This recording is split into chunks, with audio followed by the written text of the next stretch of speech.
We're in Chicago for the weekend, an event with the kids, and I'm here in the hotel. And I brought my recording equipment because you never know when an automotive adventure is going to pop up. And one did. On the drive down here on Saturday, I got a call from my son. Back with the Aviator again. Yesterday I had the radiator explode and there was coolant all over the engine. So there was coolant all over here, down in here with the battery. All in the internal stuff, it was just completely covered in coolant. And then down below is leaking out. If you look right there, you can still see some of the drops. They're just dropped a little bit. So all the coolant, it seems like there's just none left in the radiator. And I got it about 2 miles before it overheated. I had to stop and then finished off the rest of the trek back from college, or back from campus to my apartment. It took 2 trips, and so it's out of commission. Now, I wasn't surprised because this vehicle did have a coolant leak, intermittent, slow coolant leak over time, which seems to have developed into a big leak. So I'm pretty sure it's the radiator, because I had observed it over the last few months. So I went into the mode of let's shop for a radiator. I went to rockauto.com. So come on over here. I'll show you what I found at Rock Auto. 2004 Aviator, 4.6 liter radiator. Here are the options, starting with famous brand. I think if you have to call yourself famous, you're probably not.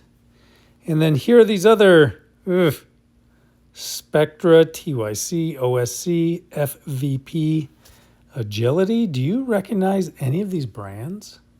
So we got costs ranging from $35 to $160.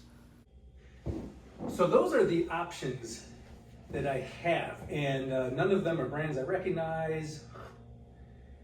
So I thought I could do some internet research on what reviews and that type of stuff. So I thought, let me put ChatGPT to work and let it do the reviews for me. So I put all these brands, I explained to ChatGPT what I'm doing, put all these brands in. Come back over here, I'll show you what that looked like.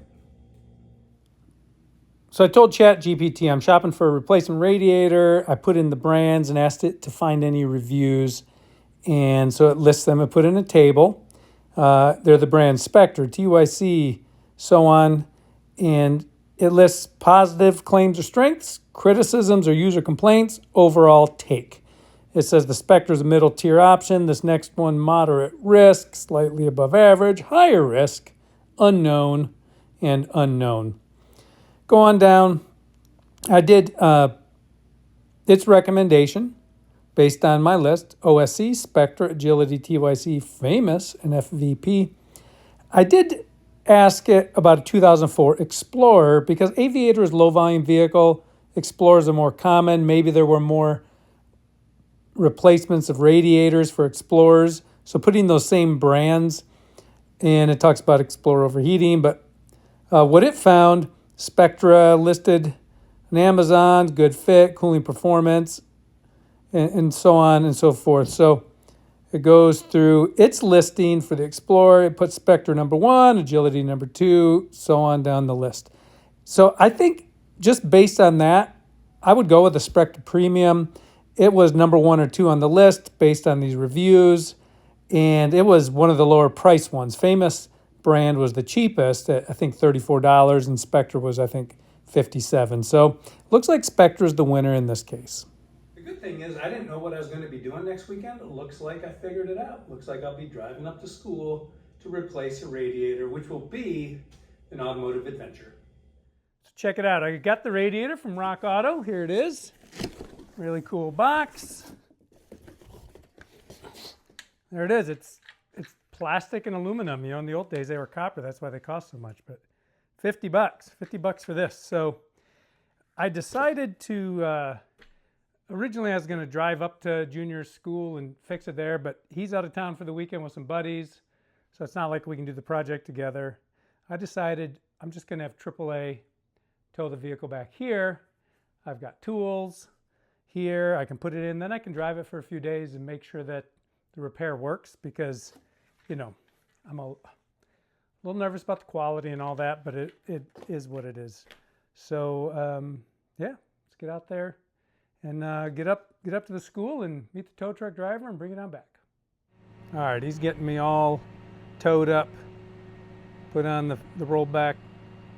He's going to drop a different car off in the neighborhood, so I'm going to get back on the road. I'm sure I'll beat him there and meet him there, and we'll do it together.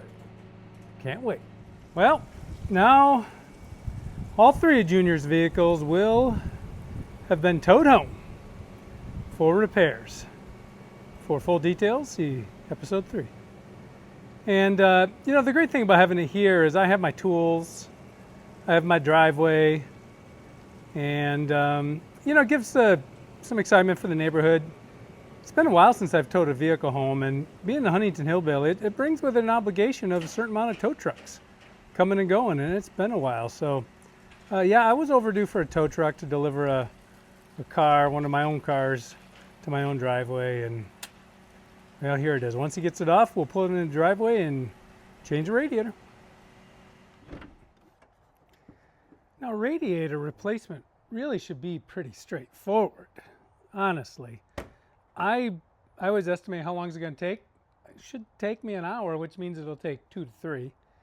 And part of my premise of the program here is that you always run into something, one challenge, at least one challenge that you got to be creative and persevere to overcome. I don't foresee that here, but we shall see. So let's get into it.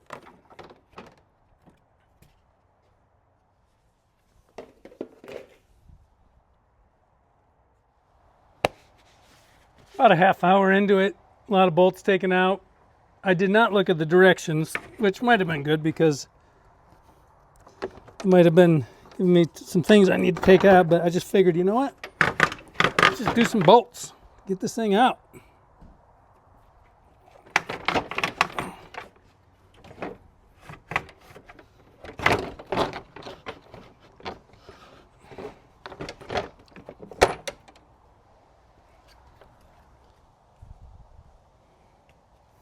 I think where it had been leaking was maybe in here, because over the summer it had lost coolant kind of on and off, and that's where the aluminum and the plastic meet together. So there it is.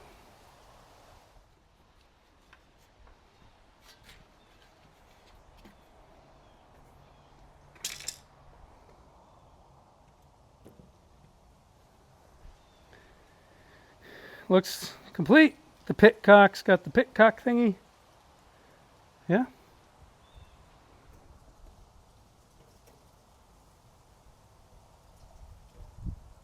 Looks good.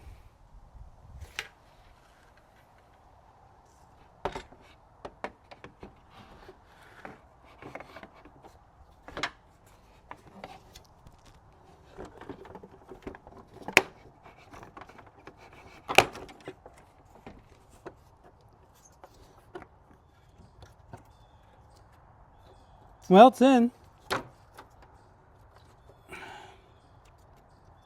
I just do some checks and double checks and make sure I tighten everything, but now I haven't filled it up yet with coolant. I don't know if I want to reuse that stuff. There's not much in there, and it's a little junky. I keep this little supply of coolant. You know, you buy these pre-diluted, they're about $20, and the concentrated is 22.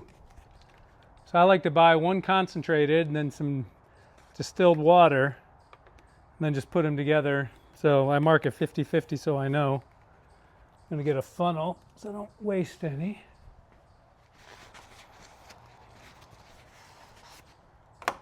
The thing I like about doing this at my house here is I can drive it a couple days, just see if it's going to work.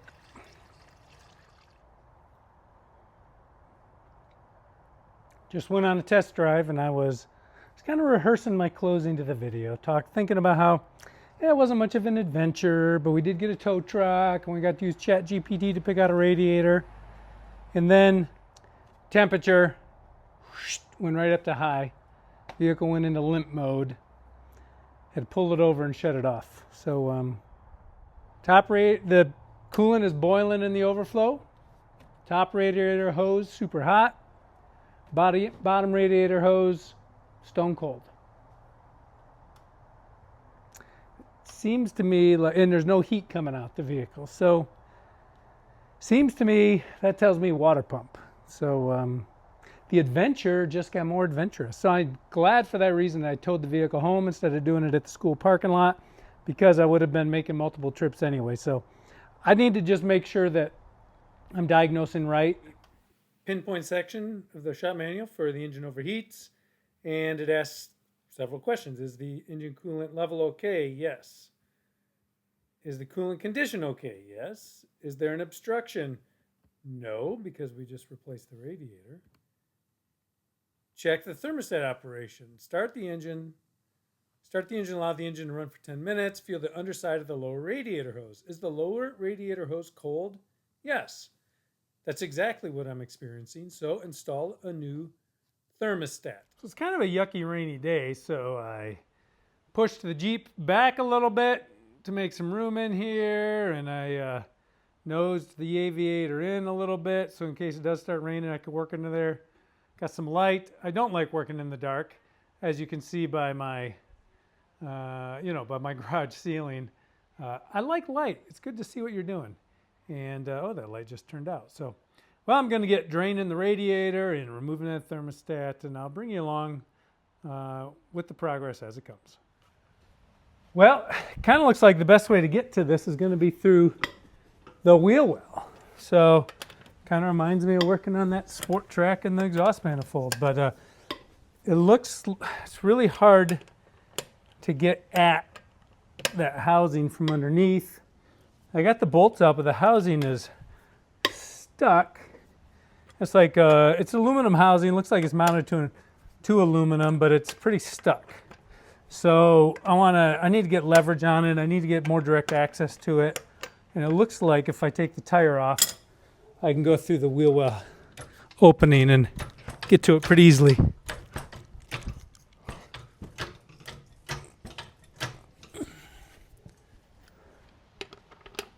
That's what we'll try. All right, just as I suspected, we have pretty good access here. You can see the hose, and it goes to the bottom of the thermostat housing. I have the two bottom bolts out that hold it on, and it's just stuck, but it needs a little persuasion. We'll get it out. Some of my favorite tools to abuse are my socket extensions. In fact, this one I can't even use it anymore because I've mashed it over so much, but you gotta be careful not to break it. It is aluminum, but it just needs a little persuasion is all. It's stuck. I see it starting to separate there. Let me get a pry bar.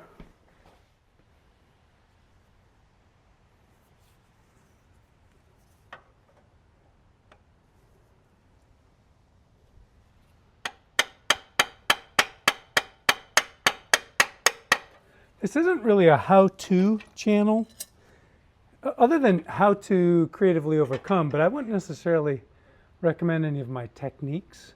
Maybe the spirit of overcoming, but don't necessarily write this down as the way to fix stuff.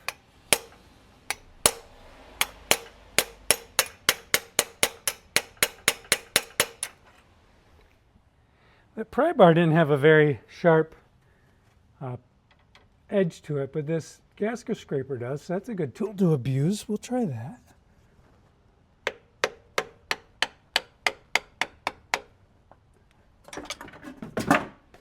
Well, I did not get an engine's worth of coolant. I was wrong about, the thermostat's still sitting there. Yep, when that comes out, maybe then we'll get an engine's worth of coolant. So let's see if we can pry this thermostat out here.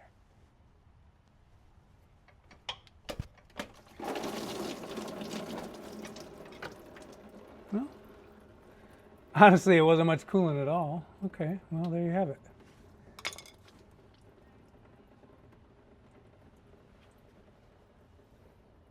So here's the thermostat, and here's the one I got from O'Reilly.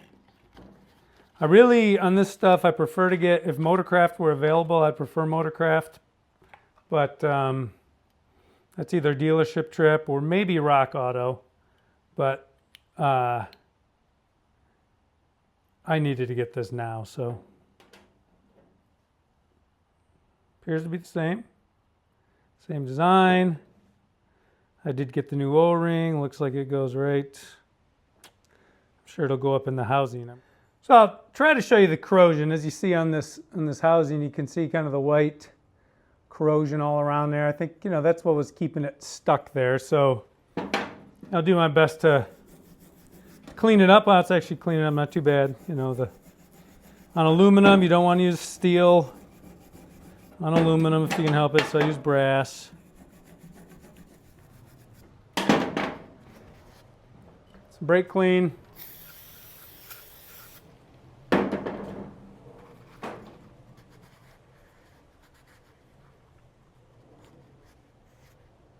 Yeah, looks good. I'm just looking at how this O-ring is going to go. Very, very clearly on the old one, this rubber was just kind of sitting on there, right?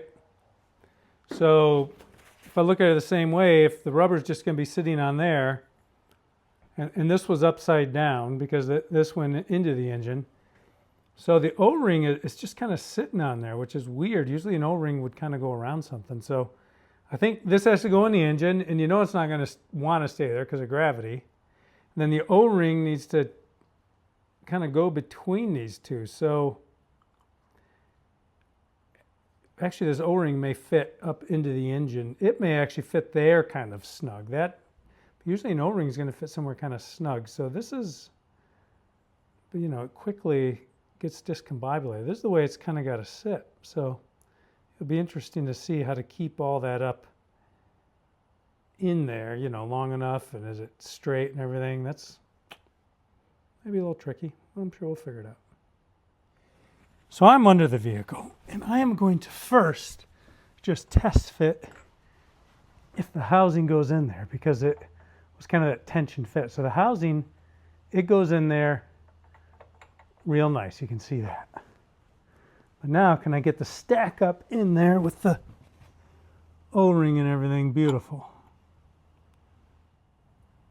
So I have the thermostat and the O-ring and the housing thing all stacked up pretty nice.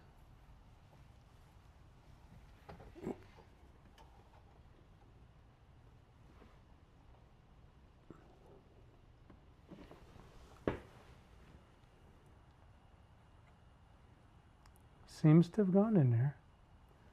I think, I don't know, I don't want the O-ring to be like crooked or something, or because this housing doesn't quite seat as nicely now. Well, does it? If I twist it a little bit, see, you can't see in there to know is the O-ring crooked. It doesn't feel like it's seating nicely in there. Maybe it's not supposed to. Maybe it's supposed to compress. Remember the old one, how compressed it was? I mean, it's in there, so I guess I have to hold it with this hand. Oh no, what did I do with the bolts? They're there.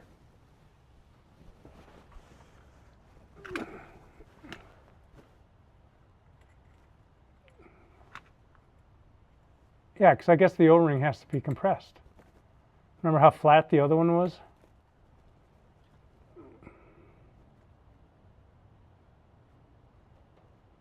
Has it started? Okay, now I got to find the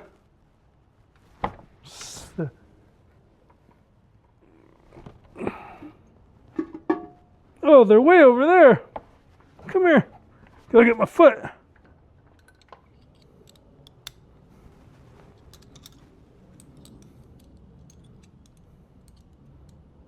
Could you hold this for me? Can you hold it?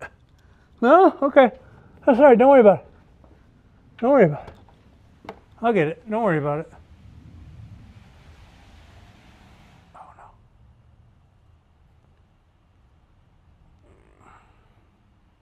either it'll work or it won't.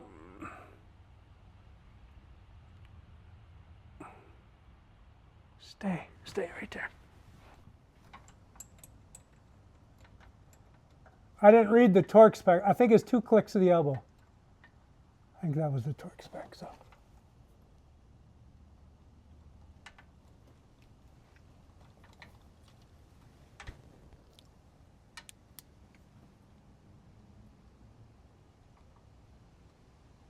Does it, to you, does it look like it's seated from where you are?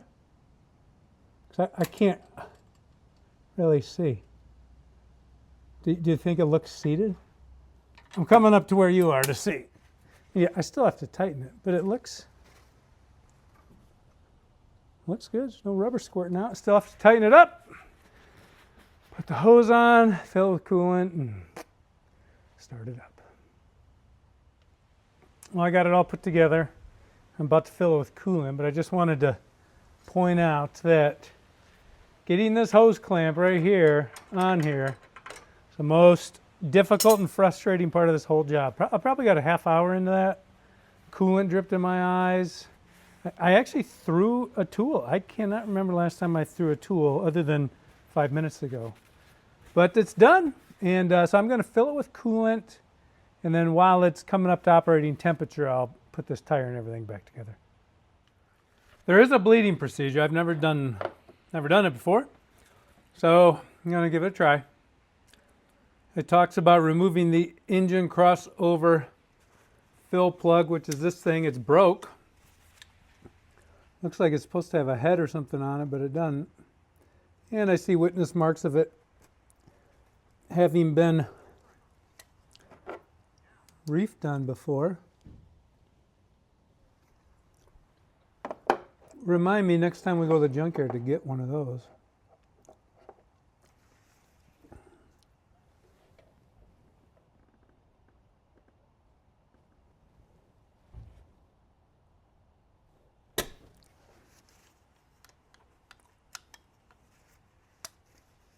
I don't know what it's supposed to look like. It looks broken.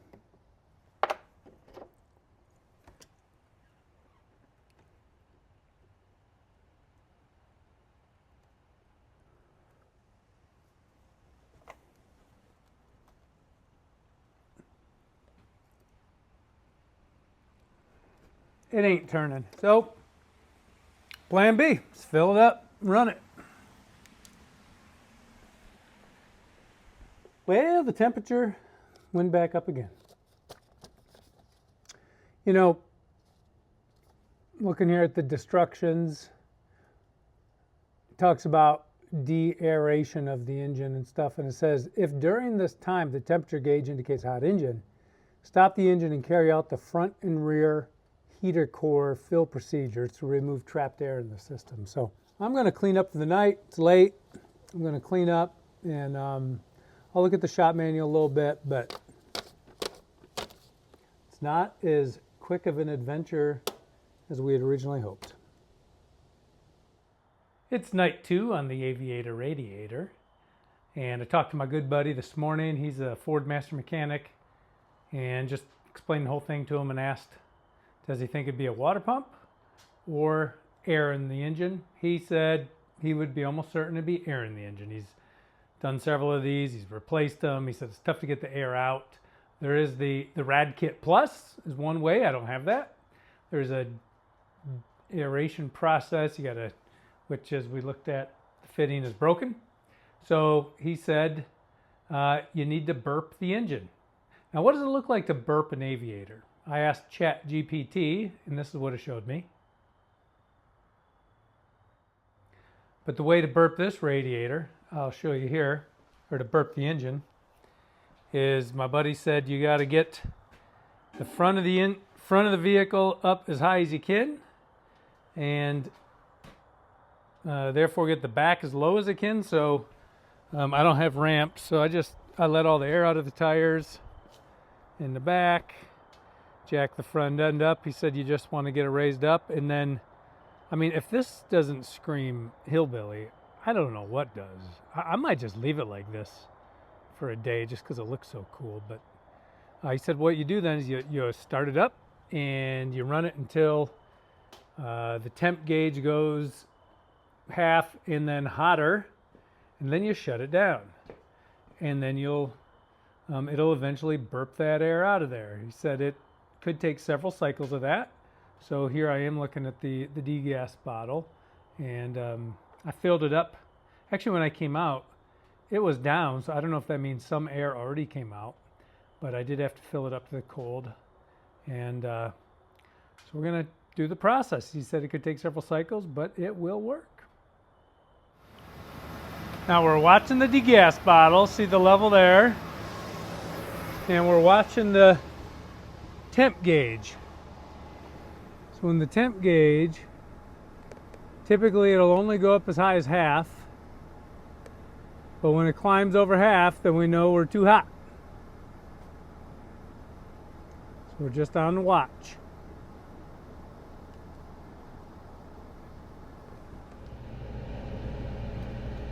Okay, I'm going to give it some RPMs.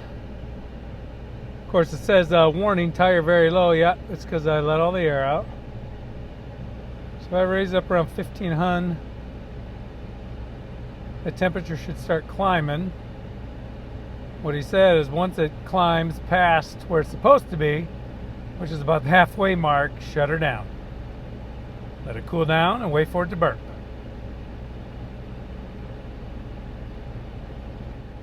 Also feeling a defrost because, you know, when it burps, once it gets the air out, it should have some warm air. Does not have warm air yet. It's starting to make the climb a little, it appears to be.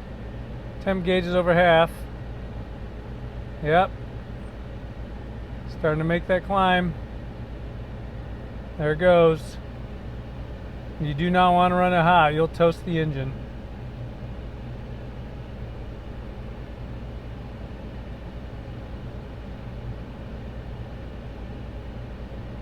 All right. This is where we shut it down. Okay. I'm going to go watch the degas bottle. The idea is when it burps, you'll know because the air, I mean, it'll swallow some coolant and air comes up, coolant goes down. I'm on round 2 of heating up the engine, and just want to let you know the warning, tire's very low, so we want to be on the lookout for that.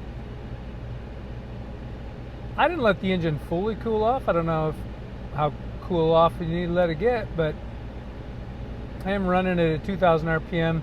The workshop manual, when it talked about bringing the engine up to operating temp to check it, it talked about 2,000 RPM, so I thought, well, that sounds good. And there it goes, it's on the climb.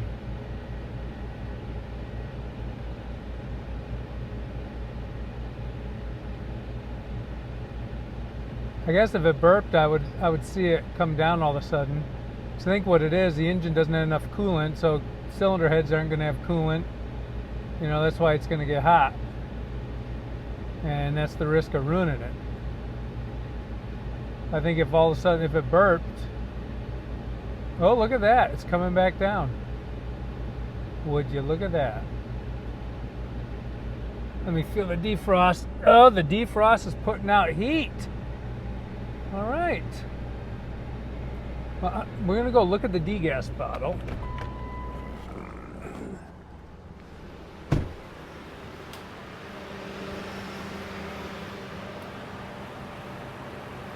Yep, the degas bottle is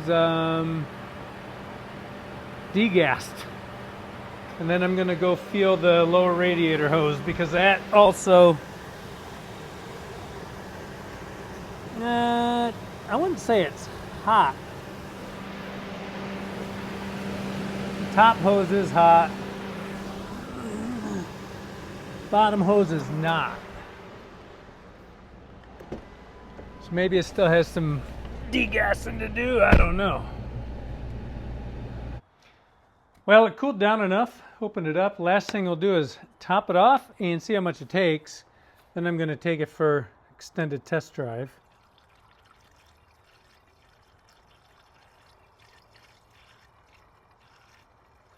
It's coming up now to the, what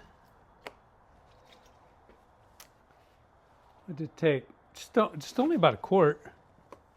We'll see though. I'm going to take it for a good test drive, get it hot and drive it around, put it through some paces, and then once it cools down in the morning, I'll, check it again. It may still continue to circulate some, but I think this adventure is coming to an end, thankfully. Well, my son and his buddies were back from the road trip, picked up the Aviator. It's gone. It's been a few days. He's back at school, and it's working fine, so the repair was good. So now I'm doing the post-repair analysis. And what was the root cause of this failure?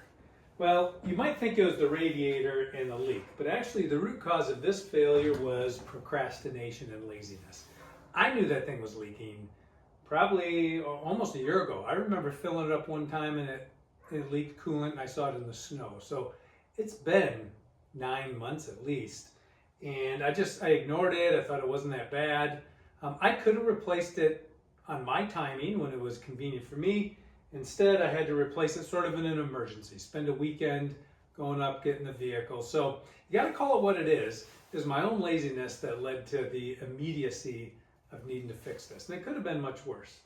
I did look at the workshop manual and the symptom, and it led me to a thermostat, which wasn't the root cause there of the heating issue. But the workshop manual did say several times, check for aeration. There's a de-aeration process, which I had pursued, but I couldn't get the fitting off. So I sort of warned there. In the end, it was a friend who was experienced who said, yeah, I really think it is air, needs to get burped. It was the friend who got me out of the jam. So you got to look on the bright side. I got to spend a weekend working on a car instead of probably spending a weekend working on my own cars. And we got to call a tow truck. I mean, that's great whenever you get to do that. So I learned some important reminders in the process, and I hope that you did too. Thank you for joining me on this automotive adventure.